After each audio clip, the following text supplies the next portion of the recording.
I was going to say that there is an intersectionality between classism and race. That's the bottom line. Actually, when we started off on the show, we literally just looked at education, right? The money in education. So the black dollar still never equated to what, I'm gonna just say the American dollar was, even when education was added to it. So we can talk about classism. Yes, is that part of it? Is it prevalent? Yes. But we cannot overlook the intersectionality between the racism and the classism. You just can't. So I agree with that point. And then to add to it, there's the fact that classism is racialized, right? That's the part that we forget to talk about. Because yes, like, there was that incident with, or multiple incidents with Oprah Winfrey facing racism, right? Most of us have heard about those incidents, or at least one of them.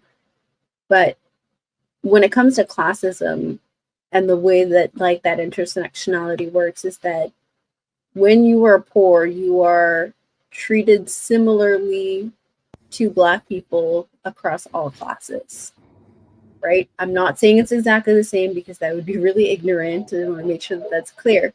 But classism is racialized. And I think to the point that was highlighted earlier, there is this idea that the higher up in class you are, the closer you are to whiteness. And the lower in class that you are, the more racialized your experience is, right? I think it's one of those things that, unfortunately, when you give a microphone to just anybody, these are the kind of the takes that you wind up getting, right? I just want to say something, and I'm only going to address this once, Shampoo, just like I only addressed the other person once. Your comment says racism. I'm more afraid of a black man in a dark alley than I am a white man, and I'm black. What does that say about you that you don't trust your own people? What has been taught to you? Why do you feel that way? That's something you have to deal with. That's something you have to get over. That truly bothers me. I know I am not afraid of my own people, whether it's a dark alley or a lit alley. I'm afraid of a side of town due to classism. I can say that. That makes me a little nervous. But just being afraid of somebody because they're black in a dark alley, who taught that I think to that's you? maybe what he's trying to say as well. I don't think that he means just I think that and maybe he can correct me if I'm wrong. Oh, he's very clear on what he says. I'm more afraid of a black man in a dark alley than I am a white man. But you said that it depends on the class of the person, right? No, it depends on where I'm at, but it's not based off of your race.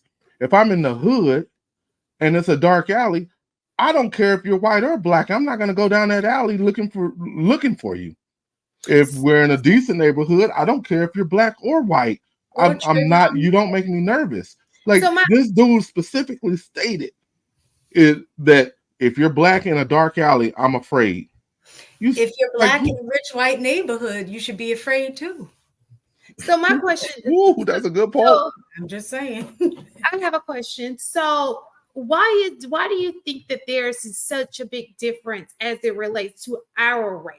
But if we put, like, for example, an Asian man against a white man, there's not a difference in the difference in it. It only really affects Black people. Repeat that. So, for example, we know how we did the numbers chart, right? And it was saying that Black people don't get paid as much in certain areas that other people get paid, right? So why don't you think that has the same effect on other nationalities, other ethnicities that come into the United States? I think Asians are I think they touted as the model minority. They probably the closest to not being able to fully assimilate in the whiteness, but being a counterpart of there. Plus, they have a maintained culture, because a lot of this does boil down to culture and appreciation of educational expectance of. So Asian encompasses not only Eastern Asian, but Indians are too Asians. I want to say yeah, but I'm not really sure. Cause are you using the stat like the Well, way it's yeah, done on the census, or are you saying I'm just in looking at general it. location? Yeah, I'm looking at I'm looking at the dollar. You know, it says Okay. except Asians are the only people who can make possibly more than the white, white men. But go ahead. What were you about to say Then now? I want to finish my statement. Oh, go ahead. I'm sorry, Marcus. Go ahead. I was gonna say then another thing was the way that I keep getting messages. The way that their culture is set up in mass, it's a like if you look at TikTok, right? The way we're allowed to just focus on remedial things and the way that they garner what their children are able to do, there's a clear, like the quiet part out loud, they are beefing with with these people.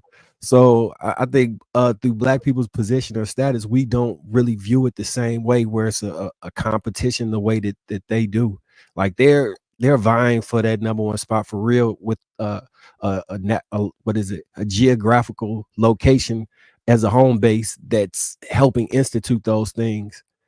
Mixed with culture, you have a a, a, a fusion of the perfect recipe to actually uh hoist themselves into number one. Okay, Ina. So to add to what Marcus is saying, so there's the competition aspect, there's the cultural aspect, there's also the economic aspect, right? They they close off their communities. You'll find that when an Asian doctor, typically once of graduating from school, there's somebody Asian who has a job lined up for him. And it's usually somebody who's either related to the family or is friends with the family. They have their communities set up so that the dollar continues to remain in their communities. And that allows them to climb that ladder quite a bit more efficiently than us. We struggle to maintain families, let alone communities. They have that set up that allows them to succeed. So you don't think it's just about it's almost like there are people who are just known for certain areas, and they're paid accordingly because that's just what society has deemed them good at. Does that make sense? So let me give an example, right? So like in China, for example, most parents will aspire for their children to attain certain levels of education. The what is it? The four main employments that most immigrant families aspire their children to be. But what they do is they take it a level further. If you can't do that, you got to be the best at what you do. If you're going to become a garbage man, you better be the best garbage man that's out there. If you're going to be a doctor, you better be the best doctor that's out there. So like that's the part of the culture that allows them to compete at an elite level. It's that whatever you're going to do, you have to be the best at it.